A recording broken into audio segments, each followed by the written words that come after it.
Hello বন্ধুরা, আজকে আমি শাপলা বানাবো। শাপলা দাদা বাজার থেকে নিয়ে এসেছে, কেটে নিয়েছে। এবার শাপলা বানাচ্ছি, তোমাদের দেখাবো। তেল দিয়ে দিয়েছি কড়াইতে, রাঁধুনি ফোড়ন দিয়েছি, এবার শুকনো লঙ্কা ফোড়ন দেবো। দিয়ে একটু ভালো লঙ্কাটা ভাজা হলে, রাঁধুনিটা ভাজা হলে এবার একটু পেঁয়াজ কুচিয়ে রেখেছি, পেঁয়াজগুলো দিয়ে দেবো ভাজতে।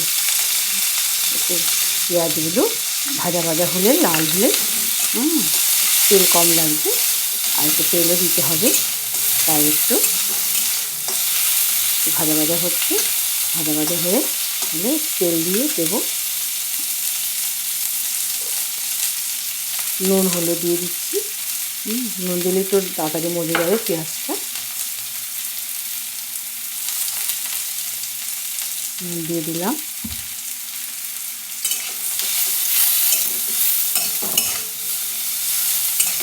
নাড়তে হবে, না নাড়লে পুড়ে যাবে। নুন দেওয়া হয়ে যাবে, মজে যাবে।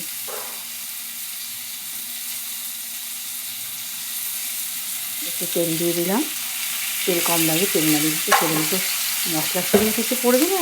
একটু এই পেঁয়াজ রাঁধুনি ফোড়ন দিয়ে, লঙ্কা ফোড়ন দিয়ে একটু জিরেগুলো দেওয়াও যেতে পারে, না দেওয়াও যেতে পারে, শাশুড়িমা বলে দিতে হবে না।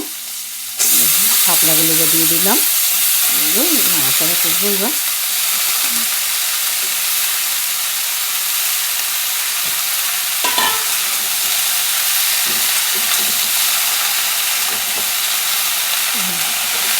নুন হলুদ সব জায়গায় মিশিয়ে দিতে হবে। একটু ভাজা ভাজা করে তারপরে ভাজা ভাজা হয়ে ভাজা ভাজা হলে ঢাকা দিয়ে রাখতে হবে, মজবে।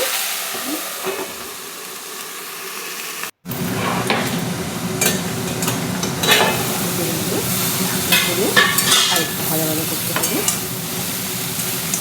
ভাজা ভাজা করিয়ে নাড়াচাড়া করতে করতে এটা নরম হয়ে যাবে।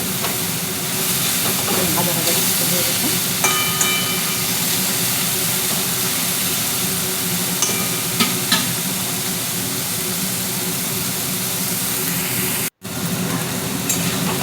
ভাজা করে নরম হয়ে গেছে।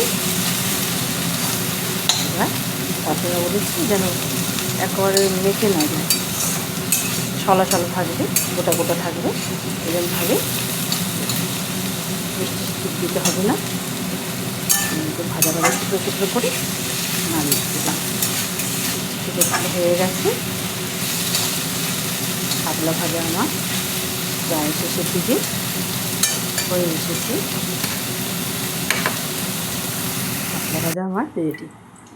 এরকম শাপলা ভাজা হয়ে গেছে, শুকনো শুকনো, গোটা গোটাও আছে। এরকম শাশুড়িমা পছন্দ করে।